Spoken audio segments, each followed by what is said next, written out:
"You've got to be kidding me," I muttered, staring at the bank statement in my hands. The name of the account leaped off the page: Hopeful Hearts Foundation. At first glance, it looked legitimate. A charity name, regular transfers from our joint savings account, and an unassuming address. But I knew better. There was no Hopeful Hearts Foundation, and the steady stream of withdrawals lined up far too neatly with Michael's late-night business meetings and unexplained expenses. I felt the blood drain from my face as I sat at the kitchen table, the evidence of his betrayal spreading out before me. My name is Lillian, and for 10 years I thought I knew the man I'd married. Michael was charming, successful, and quick to flash a reassuring smile whenever life threw challenges our way. He was the kind of man who could talk his way out of anything, and for years I believed every word. But now, staring at this bank statement, it was impossible to ignore the truth.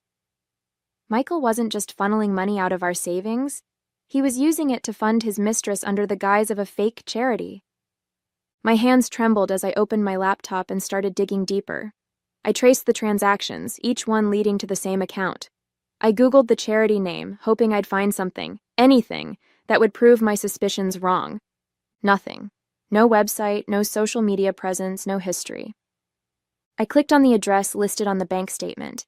It led to a generic office building in the city, one I knew Michael had no reason to visit. My heart sank. This wasn't just a hunch anymore. It was fact. Michael walked into the kitchen an hour later, whistling to himself as he dropped his briefcase on the counter. "Hey, babe," he said, leaning down to kiss me. "How was your day?" I forced a smile, slipping the bank statement under a pile of mail. "Fine, just going through some bills." "Anything interesting?" he asked, grabbing a bottle of water from the fridge. "Nope, same old stuff," I said casually, my voice steady despite the storm brewing inside me. He nodded, oblivious, and walked out of the room. As soon as he was gone, I exhaled shakily, clutching the edge of the table to steady myself. This wasn't the time to confront him, not yet. Michael was smart, but he'd grown careless enough to leave a trail. And if I was going to handle this, I needed to be smarter. Sitting back down, I opened a fresh notebook and started taking notes. Dates, amounts, patterns, it all went into my makeshift ledger. I didn't know what my next move was yet, but I knew one thing for sure. Michael wasn't getting away with this. He thought he was untouchable. That was his first mistake. That night, I lay awake, staring at the ceiling. Michael slept soundly beside me, completely unaware that the delicate balance of our life together had been shattered. I replayed every suspicious moment in my head, the last-minute business trips, the late-night phone calls he took in the garage, and the vague explanations that never quite added up.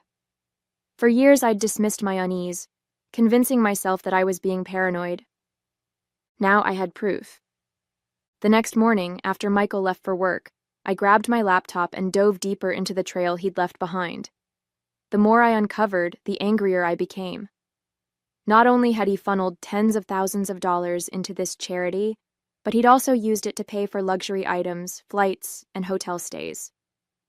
One invoice stood out, a receipt for a diamond necklace, delivered to an address I didn't recognize. My stomach churned as I Googled the address. It was a high-end apartment complex across town.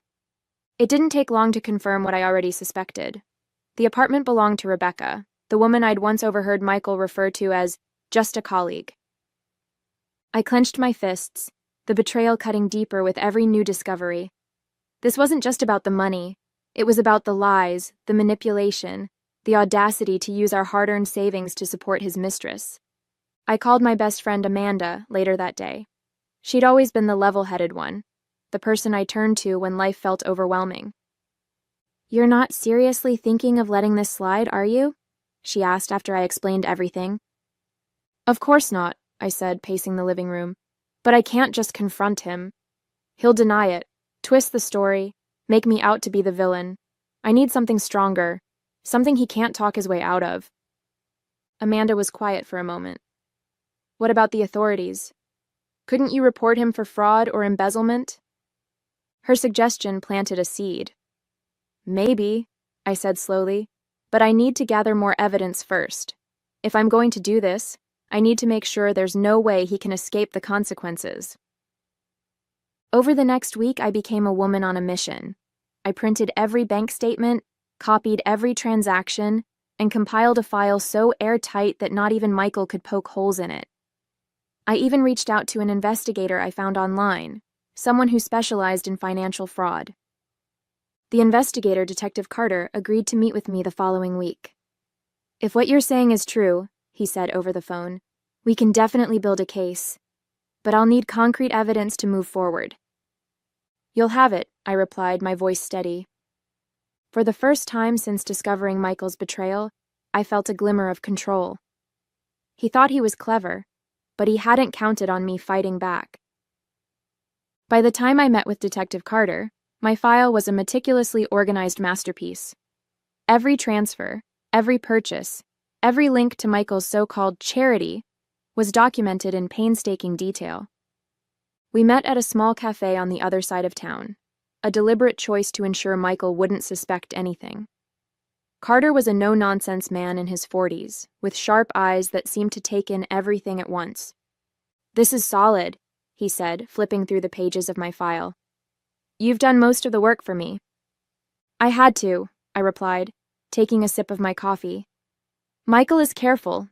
He knows how to cover his tracks. But I've been keeping this to myself for weeks, and I need to know it's going to lead somewhere." Carter nodded. "It will. With this much evidence, we can launch an investigation into the charity account.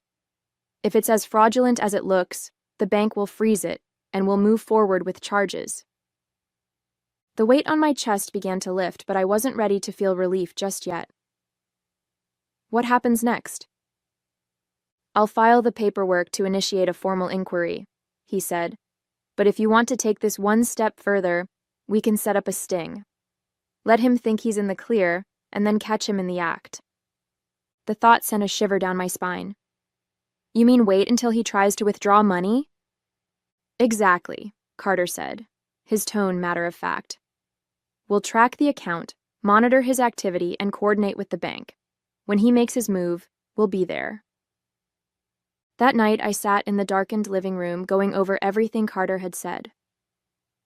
The idea of letting Michael dig his own grave was tempting, but it also meant playing the part of the oblivious wife for a little while longer. It wasn't going to be easy, but I knew it was the only way to ensure he faced the consequences of his actions. The next morning, I transferred $50,000 into the charity account. It was money I'd been saving in a separate, secret account for emergencies, money Michael didn't even know existed. But I marked it clearly in the bank's system: donations under investigation. Michael didn't suspect a thing. Over the next few days, he was unusually chipper, humming to himself as he pored over his phone and dropped hints about big plans. I smiled when appropriate, laughed at his jokes, and played the role of the supportive wife. Inside, I was counting down the days until the trap was set.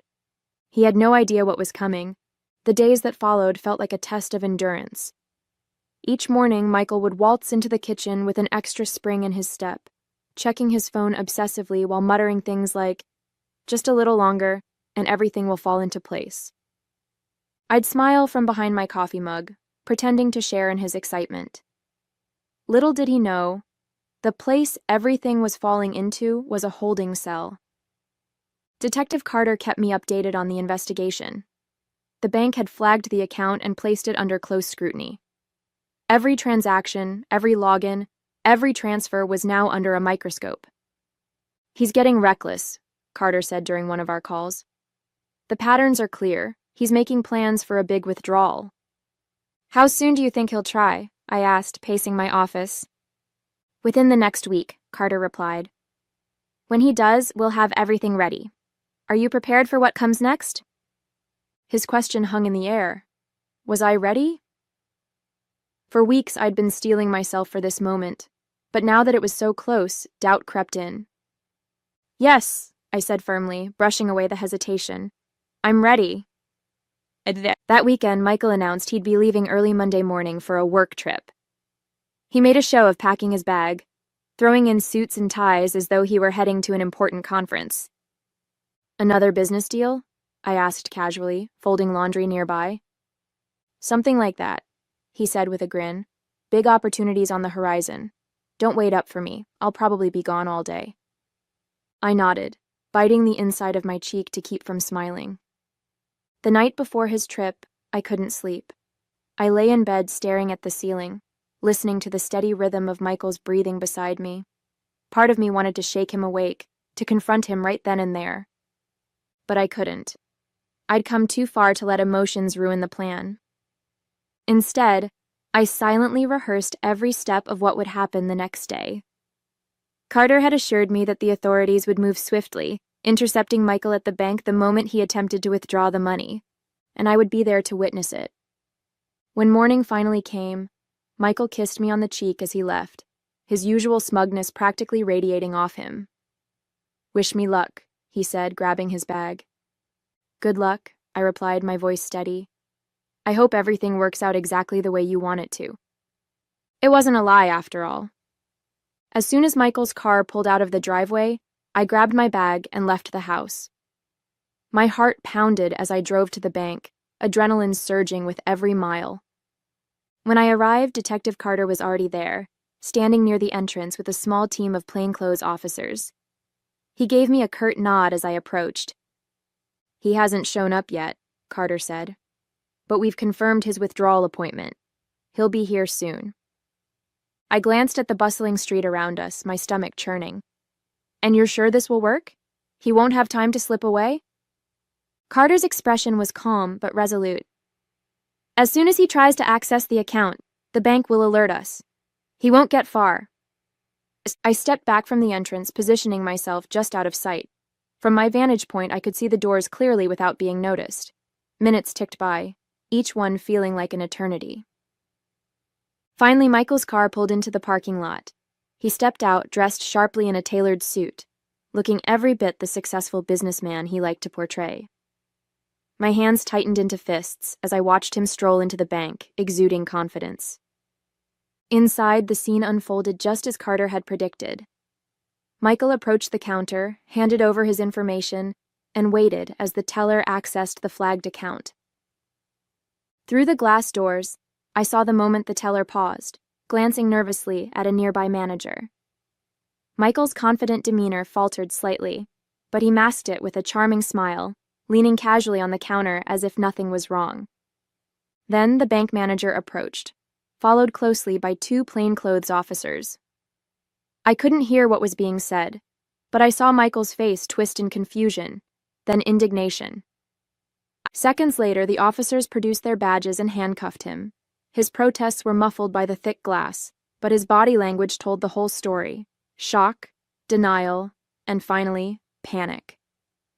I stepped out of the shadows, standing just beyond the bank's entrance as they escorted him outside.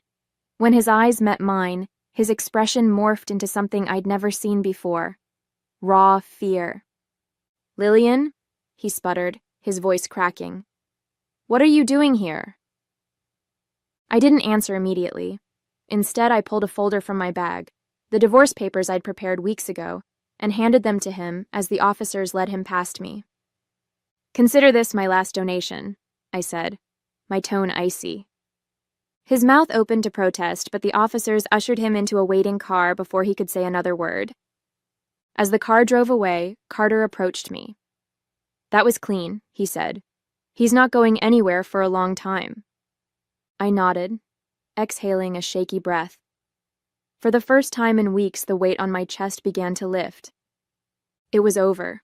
The drive home felt surreal. The morning's events played on a loop in my mind. The officers snapping handcuffs on Michael, the shock in his eyes when he realized I'd been one step ahead all along. I should have felt triumphant, but all I could manage was a mix of exhaustion and relief. The adrenaline that had fueled me for weeks was finally starting to wear off, leaving behind a quiet emptiness. When I pulled into the driveway, Amanda was waiting for me. She'd insisted on coming over to help celebrate, though she knew me well enough to bring a bottle of wine instead of balloons. "Did it go as planned?" she asked as I stepped out of the car. I nodded, brushing a strand of hair from my face. "He's in custody. They got him the moment he tried to access the account. Her eyes widened. And did you... I held up my empty folder, a faint smile tugging at my lips. Delivered the divorce papers personally. Amanda let out a low whistle. Remind me never to get on your bad side. Inside, we sat at the kitchen table, the wine poured and the silence heavy. Amanda finally broke it. So, what now? I swirled the wine in my glass, staring into its deep red depths. Now I figure out what comes next. The house, the finances, everything's in limbo until the legal process is done. But at least I don't have to pretend anymore. She leaned back in her chair, studying me. You know, you handled this better than most people would have. You didn't just sit back and let him walk all over you. I shrugged, feeling the weight of her words. I didn't have a choice. He didn't just betray me. He used our future to fund his lies. I couldn't let him get away with that. As the day wore on, the reality of my new life began to sink in. Michael was gone, his sham of a charity exposed, and the financial mess he'd created would soon be sorted through. There was still so much to do, meetings with lawyers, statements for the authorities, but for the first time, I felt like I could breathe. I stood by the window that evening, watching the sunset paint the sky in shades of gold and crimson. Amanda had left hours ago, and the house was quiet, save for the faint hum of the refrigerator. This house had once been a symbol of the life Michael and I were building together. Now it felt like a monument to his lies. But it was mine now, and I would rebuild it on my own terms. The day after Michael's arrest, the calls started pouring in. Lawyers, investigators, even family members who'd heard the news and wanted the real story. I sat at the kitchen table with a notepad, scribbling notes as I spoke with Detective Carter. The charges against him are solid, he explained. Fraud, embezzlement, and falsifying charity documents. He'll face serious jail time, especially with the evidence you provided. What about the money he took? I asked, tapping my pen against the notepad. The funds are frozen for now, Carter replied. Once the investigation is complete, we'll work to recover what's left. As for the assets he purchased, those will likely be seized as part of the case. I nodded, a sense of satisfaction settling over me. For the first time, it felt like there was a clear path forward. Later that afternoon, I met with my lawyer, a sharp-witted woman named Clara who wasted no time getting to the point. With the divorce papers served and his arrest on record, the proceedings should be straightforward, Clara said, flipping through a thick folder of documents. You'll have a strong case for securing the house and protecting your remaining assets. And the joint savings? I asked, my voice steadier than I felt. That's trickier, Clara admitted. Depending on how much he's squandered, there may not be much to split. But given the circumstances, I'll push for you to retain the lion's share. I nodded, bracing myself for the financial fallout. I just want this over with. It will be, Clara assured me, her tone firm. You've taken the hardest steps already. The rest is just paperwork. Over the next few days, I focused on untangling my life from Michael's. I contacted the bank to update my accounts, scheduled consultations with financial advisors, and started sorting through the mess he'd left behind. It was exhausting, but with every task I completed, I felt a little lighter. Amanda stopped by one evening with takeout and a bottle of wine. You're looking better, she said, handing me a plate of lo mein. Like you've finally gotten some sleep. Barely, I said with a laugh, sinking into the couch beside her. But it feels good to be doing something, you know. For so long I felt stuck, like I was just going through the motions. Now I feel free. She raised her glass in a toast. To freedom, then. I clinked my glass against hers, a smile breaking across my face. To freedom. As the days turned into weeks, I began to see the pieces of my life coming together. The legal proceedings were underway. The investigation into Michael's fraud continued, and I was slowly reclaiming my independence. One evening, I found myself standing in the living room, staring at a bare patch on the wall where Michael's prized painting used to hang. It had been seized as part of the investigation, and in its absence, the space felt brighter, lighter. I smiled, realizing that the emptiness wasn't a void. It was a clean slate, and I was ready to fill it with something better. A month after Michael's arrest, I stood in the living room, surrounded by boxes. The house felt different now, quieter, lighter, almost like it was holding its breath, waiting for its next chapter. I was packing up the last remnants of his presence, ties, cufflinks, and the stack of notebooks he always claimed held his brilliant ideas. Most of it was evidence now, boxed and labeled for investigators. There was a strange satisfaction in watching it all disappear. Each item that left the house felt like a weight being lifted, a small step closer to reclaiming the space as my own. The legal proceedings were progressing smoothly, thanks to Clara's no-nonsense approach. She called one morning with an update. "The judge is leaning in your favor," she said. "Given the circumstances, you're likely to retain full ownership of the house and any remaining savings." I leaned back in my chair, relief washing over me. "That's good news," I said, though the reality still felt surreal. "There's also talk of restitution," Clara added. "If the court finds him guilty on all charges, he could be ordered to pay back some of what he took." I raised an eyebrow. "From where? His fake charity account?" She chuckled. "Point taken. But it's a symbolic victory, if nothing else." As I worked through the legal and financial logistics, I also started thinking about my next steps. For years, I'd poured my energy into supporting Michael and his ambitions, often at the expense of my own goals. Now, with him out of the picture, I had the freedom to focus on myself. Amanda was the first to suggest I take some time away. "You've been through hell, Lillian," she said one evening as we shared a bottle of wine. "You deserve a break, somewhere sunny with no reminders of Michael or his nonsense." The idea was tempting, but I wasn't sure if I was ready to leave just yet. "I feel like there's still so much to do here," I said, gesturing to the stack of paperwork on the table. "You've done more than enough," Amanda insisted. "The house, the finances, the legal stuff, it's all under control. Take a week, recharge, and come back ready to tackle whatever's next." She had a point. The next morning, I booked a flight to the coast. It wasn't a grand vacation, just a small getaway to clear my head and figure out what I wanted my future to look like. As I packed my bag, I felt a sense of anticipation I hadn't experienced in years. For so long, my life had revolved around Michael, his needs, his plans, his betrayals. Now, for the first time, I was making decisions purely for myself, and it felt incredible. When the plane took off, I looked out the window, watching the city shrink beneath me. It was a moment of quiet clarity, a reminder that the past didn't define me, and the future was mine to shape. The trip to the coast was exactly what I needed. For the first time in years, I felt like I could breathe without the weight of Michael's lies pressing down on me. I spent my mornings walking along the beach, the salty breeze clearing my mind, and my afternoons reading novels I'd never had time for. By the third day, I felt a clarity I hadn't experienced in years.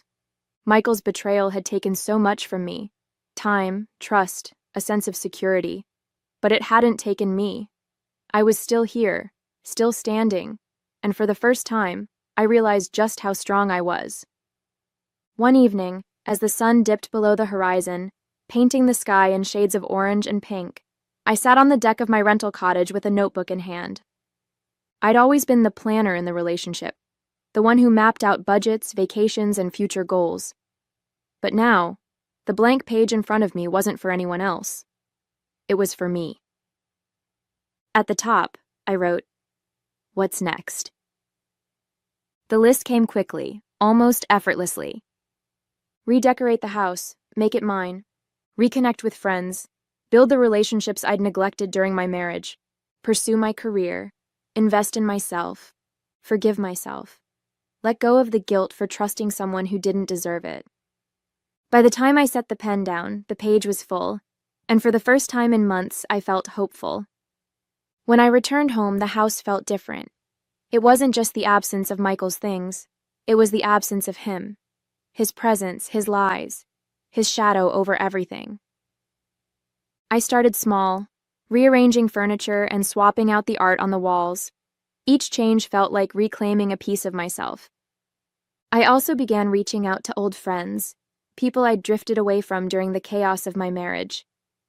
Their support was overwhelming, a reminder that I wasn't alone in this new chapter.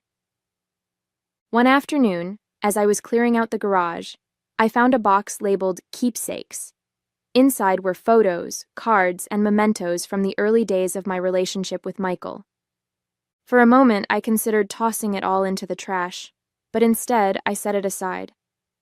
Those memories were part of my story, even if they belonged to a chapter I was ready to close. I didn't need to erase the past to move forward. I just needed to own it and let it go.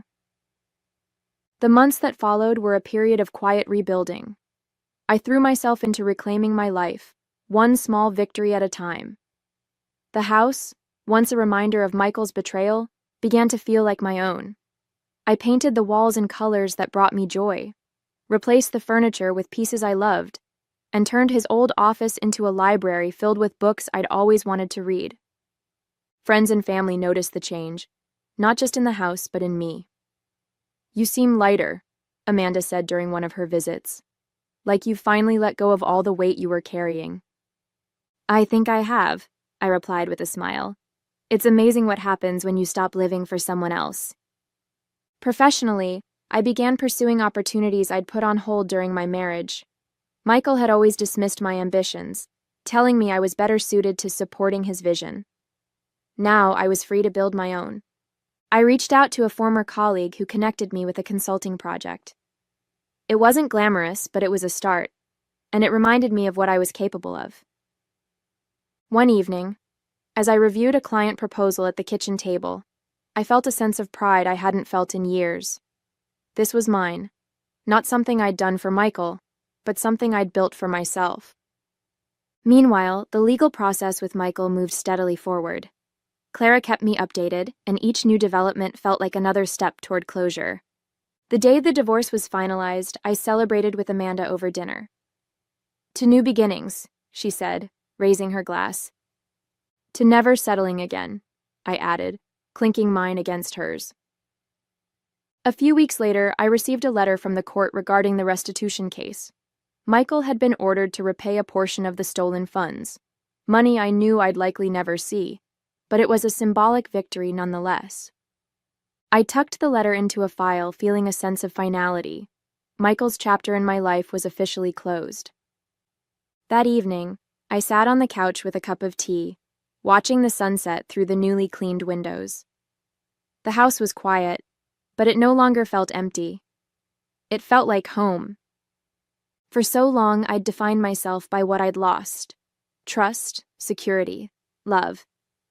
But now I was learning to define myself by what I'd gained: strength, independence, and the knowledge that I could rebuild, no matter how much had been taken from me. As the last rays of sunlight faded, I opened my notebook and flipped to the list I'd made months ago. Most of the items were checked off, but there was one I still needed to work on: forgive myself. I smiled, feeling a sense of peace. That was a work in progress. But for the first time, I felt ready to take it on.